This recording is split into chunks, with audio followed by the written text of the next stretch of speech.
මගේ නම නිමාලි. අපි පදිංචි වෙලා ඉන්නේ නුවර එළිය කිට්ටුව ටිකක් හුදෙකලා වුණ ගමක.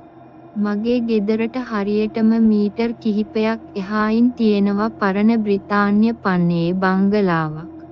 ඒක වටේටම තියෙන්නේ මහ විශාල පයින් ගස් සහ මීදුමෙන් වැහුණු කඳු පන්ති. ඒතේ ලස්සන පිටිපස්සේ තිබුණේ හිතාගන්න බැරි තරම් බියකරු බවක්. අපි මේ ගමට ආපු අලුතමයි ඒ බංගලාව ගැන දැනගත්තේ.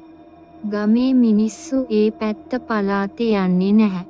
සුදු මහත්තයාගේ බංගලාව කියලා හැඳින්වුණු ඒ තැන අවුරුදු 50කට වඩා වහලා දාලා තිබුණේ. මම හැමදාම හවසට මගේ කාමරේ ජනේලයෙන් ඒ බංගලාව දෙස බලාගෙන ඉන්නවා. එක දවසක් හරියටම රෑ 12ට විතර මට ඇහුණ පුදුම හඬක්. ඒක හරියට කවුරු හරි කෙනෙක් වීදුරු කටු උඩ ඇවිදිනවා වගේ හඬක්. මම ජනේලයෙන් එපිට බැලුවා. මුළු පළාතම මීදුමෙන් වැහිලා. ඒ අර පාළු බංගලාවේ උඩ තට්ටුවේ එක කාමරයක ලානිල් පාට එළියක් දැල්වෙනවා මම දැක්කා. ඊට පස්සේ දවස් ටිකේ මට එක දේවල් වෙන්න ගත්තා. නොපෙනෙන සෙවණැලි. කුස්සියේ වැඩ කරද්දී කවුරු හරි මගේ පිටිපස්සෙන් යනවා වගේ දැනෙනවා. හැරිලා බලද්දී කවුරුත් නැහැ. සීතල සුළඟ ගෙදර හැම දොර ජනේලයක්ම වහලා තිබුණා. හිටි ගමන් මගේ ඇඟ හිරිවැටෙන තරම් සීතල සුළඟක් කාමරය ඇතුලේ කැරකෙනවා. අමුතු සුවඳ, නරක් උණු මස් සහ පරණ මල් මාලාවල සුවඳක් වරින් වර ගේ පුරාම පැතිරෙන්න ගත්ත දවසක් මගේ බල්ලා රොකි බංගලාව පැත්තට දුවලා ගිහින් නතර නොවී බුරන්න ගත්තා. මම ඌව හොයාගෙන බංගලාවේ වත්තට ඇතුළු වුණා. වත්ත පුරාම තිබුණේ වියලි කොළ සහ කටු පඳුරු. බංගලාවේ ප්‍රධාන දොර මම අල්ලද්දීම ඒක ඉබේම ඇරුණා. ඇතුලේ තිබුණේ මලමිනී කන්දක් වගේ පරණ ගෘහ භාණ්ඩ. කවුද ඉන්නේ? මම වෙවුලන හඬින් ඇහුවා. පිළිතුරක් වෙනුවට මට ඇහුනේ උඩ තට්ටුවේ ඉඳන් දුවගෙන එන කුඩා දරුවෙකුගේ හිනා හඬක්. මම බය වුණා. මොකක්ද වෙන්නේ කියලා බලන්න උඩ තට්ටුවට ගියා. එතන තිබුණු ලොකු කැඩපතක් ඉස්සරහා මම නතර වුණා. කැඩපතින් මගේ රූපය පෙනුණා. ඒත් මගේ පිටිපස්සෙන් සුදු ඇඳුමක් ඇඳගත්තු මූණ සම්පූර්ණයෙන්ම වැහුණු ගැහැණියක් හිටගෙන ඉන්නවා මම දැක්කා. මම කෑ ගහලා හැරුණා. එතන කවුරුත් නැහැ. ඒ ගැහැණියගේ අත්වල තිබුණු අයිස් වගේ සීතල මගේ බෙල්ලට දැනුණා. ඇය මගේ කනට කරලා මිමිනුවා. මෙහෙන් යන්න එපා. ඔයත් අපිත් එක්කම ඉන්න. මම කොහොම හරි එතනින් දුවලා ආවේ මරණ බයෙන්. එදා රෑ මට තද උණක් හැදුණා. පස්සේ දැනගත්තා ඒ බංගලාවේ හිටපු සුදු ජාතික පවුලක් අබිරහස් විදිහට මිය ගිහින් තියෙනවා කියලා. ඔවුන්ගේ ආත්ම තාමත් ඒ බිත්ති අස්සේ හිර වෙලා ඉන්නවා. අදටත් මීදුම වැටෙන හැම හවසකම ඒ බංගලාවේ ජනේලයකින් කවුරු හරි මම දිහා බලාගෙන ඉන්නවා මට පේනවා. ඒ බැල්ම මගේ හදවත නතර කරන තරම් බියකරුයි. එදා ඒ අත්දැකීමෙන් පස්සේ මම හිතුවේ මම බේරුණා කියලා. ඒත් ඇත්තටම ඒක ආරම්භය විතරයි.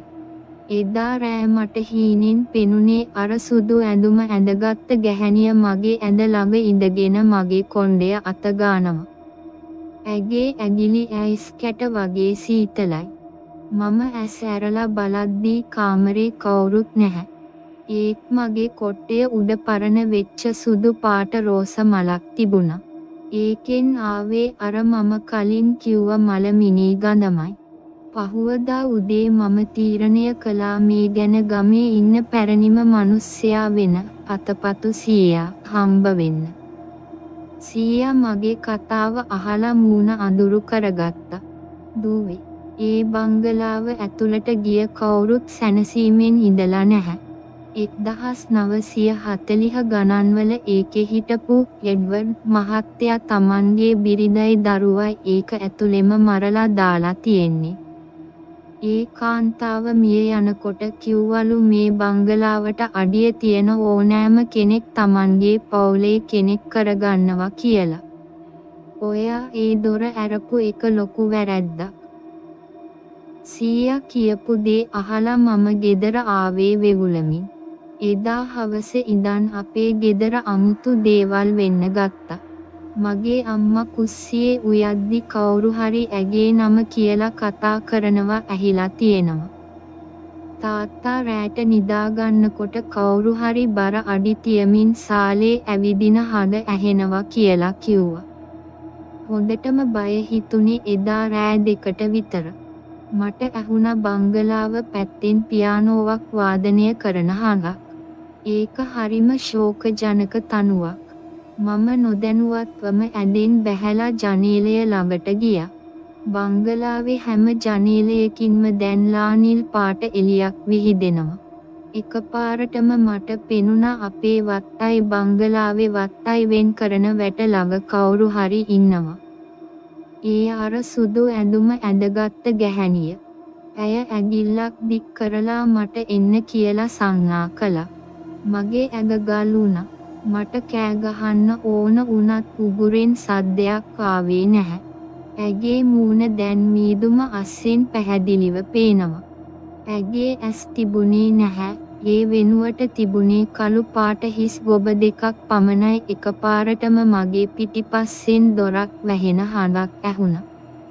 මම හැරිලා බලද්දී මගේ කාමරේ දොර ඉබේම වැහිලා. කාමරේ කෙළවරක අඳුරු සෙවණැල්ලක් මතුවුණා. ඒ කුඩා දරුවෙක්. ඔහු අතේ තිබුණේ ඔළුව නැති රූකඩයක්. මාත් එක්ක සෙල්ලම් කරන්න එන්න. ඒ දරුවා කිව්වේ හරිම අමුතු ගොරෝසු හඬකින්. මම දොර ඇරගන්න හැදුවත් ඒක ලොක් වෙලා. මම හයියෙන් කෑ ගැහුවා. අම්මයි තාත්තයි දොරට තට්ටු කරනවා ඇහෙනවා. ඒත් මට දොර අරින්න බැහැ. අර දරුවා මගේ දෙසට ඇවිදගෙන එන්න ගත්තා. ඔහු අඩියක් තියෙන වාරයක් පාසා කාමරේ උෂ්ණත්වය වේගයෙන් අඩු වුණා. මගේ හුස්ම පවා අයිස් වාෂ්ප වගේ පිට වෙන්න ගත්තා. ඔහු මගේ අතින් ඇල්ලුවා.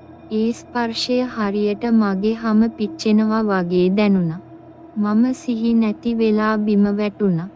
මම ඇස් හරිද්දි මම හිටියේ ඉස්පිරිතාලේ. අම්මලා කිව්වේ මම කාමරේ ඇතුලේ සිහි නැති වෙලා වැටිලා හිටියා කියලා.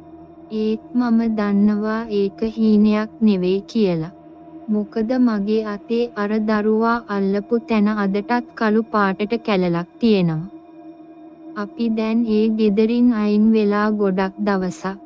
ඒත් මට තාමත් රෑට නිින්ද යන්නේ නැහැ. සමහර වෙලාවට මම වීදුරුවක් දිහා බලද්දී මගේ රූපයට පිටිපස්සෙන් අර පාළු බංගලාවේ ජනේලයක් පෙනෙනවා. ඒ ජනේලය ඇතුලෙන් අර ගැහැණිය සහ දරුවා මට hina වෙනවා මම දකිනවා. ඔවුන් මාව අත්හැරලා නැහැ. ඔවුන් මම එනකල් තාමත් ඒ පාළු බංගලාවේ මීදුම අස්සේ බලාගෙන ඉන්නවා.